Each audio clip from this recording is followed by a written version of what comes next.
Bayangkan sebuah pulau yang tersembunyi di balik lautan selatan Jawa, dikelilingi oleh ombak ganas dan hutan lebat. Pulau ini dikenal sebagai Alcatraznya Indonesia. Namun, bukan hanya karena penjara-penjaranya yang menakutkan, tetapi karena bisikan legenda mistis yang menyelimutinya selama ratusan tahun. Inilah Pulau Nusa Kambangan, sebuah wilayah terlarang, tempat yang menjadi saksi bisu sejarah kelam, tempat eksekusi terakhir bagi para kriminal kelas kakap, dan juga rumah bagi kisah-kisah tak kasat mata yang membuat siapapun merinding. Dalam video ini, kita akan menyusuri lorong waktu dan menyingkap misteri terdalam Nusa Kambangan. Siapkan diri kalian, karena kisah ini bukan sekadar dongeng. Ini adalah kisah nyata yang tertutup kabut dan ketakutan. Nusa Kambangan telah menjadi simbol keterasingan dan ketakutan.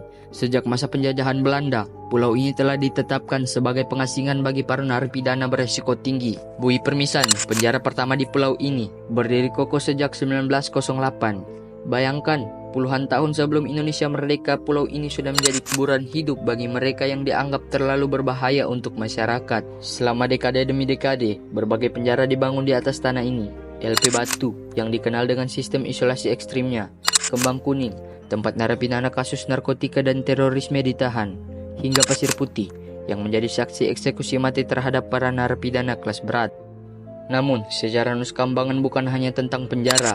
Pulau ini adalah panggung bagi deretan tragedi kemanusiaan. Eksekusi demi eksekusi dilakukan secara rahasia, jauh dari sorotan publik. Di Bukit Nirbaya, tempat paling angker di pulau itu, ragu tembak telah menamatkan nasib banyak orang.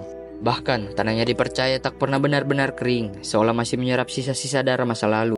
Namun, yang paling menyeramkan bukan hanya manusia yang pernah dikurung di sana, tetapi apa yang ditinggalkan oleh mereka, atau sesuatu yang jauh lebih tua dari itu.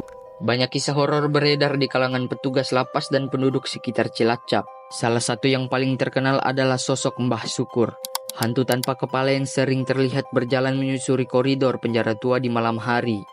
Konon, Mbah Syukur adalah narapidana yang dieksekusi secara tidak wajar, dan arwahnya kini gentayangan mencari kepala yang hilang. Tak kalah menyeramkan, ada kisah tentang suara rintihan yang terdengar dari kamar kosong. Seorang petugas pernah mengaku mendengar suara orang yang membaca doa dari ruangan yang telah dikosongkan selama bertahun-tahun. Saat dicek, tak ada siapapun di dalamnya, hanya hawa dingin dan bau dupa terbakar.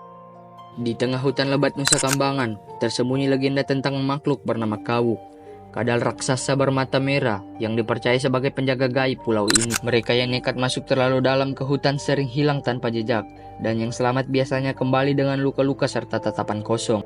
Mereka tak pernah bisa menjelaskan apa yang mereka lihat, hanya satu kata yang selalu terucap, yaitu merah. Dan jangan lupakan bunga Wijaya Kusuma, bunga mitos yang hanya mekar pada malam tertentu. Diyakini sebagai bunga sakral yang mampu memberikan kekuatan atau membuka gerbang dunia lain. Banyak paranormal dan orang-orang spiritual datang ke pulau ini hanya untuk mencari momen langka itu. Namun tak sedikit pula yang hilang atau mengalami gangguan jiwa setelahnya. Apakah bunga ini nyata atau hanya metafora bagi mereka yang mencoba menguak rahasia gelap Nusa Kambangan? Nusa Kambangan tak hanya dikenal sebagai pulau penjara dan tempat eksekusi, tapi juga sebagai lokasi berbagai ritual gelap yang telah berlangsung secara diam-diam selama puluhan tahun. Banyak paranormal, dukun, bahkan tokoh spiritual datang ke pulau ini dengan tujuan khusus, melakukan ritual pemanggilan arwah, lelaku pesugihan, atau menarik kodam dari dimensi lain. Beberapa titik di Nusa Kambangan dipercaya sebagai pintu gerbang ke alam gaib. Salah satunya adalah hutan Selok, tempat yang diyakini menjadi lokasi pertemuan para makhluk halus dan manusia pilihan.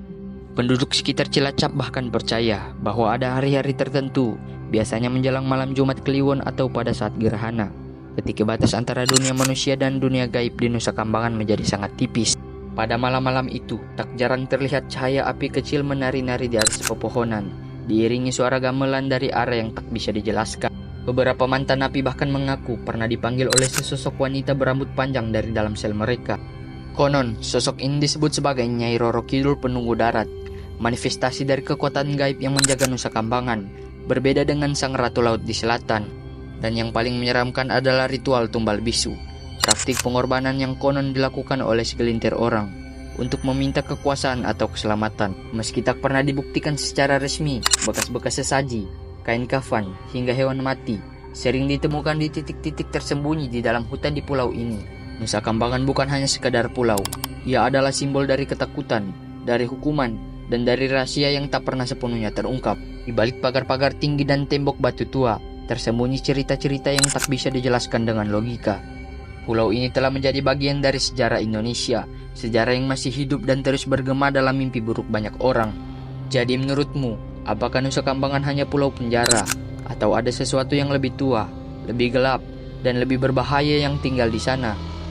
Jika kalian punya cerita mistis atau pengalaman menyeramkan lainnya tentang Nusa Kambangan atau tempat angker lainnya di Indonesia, tulis di kolom komentar.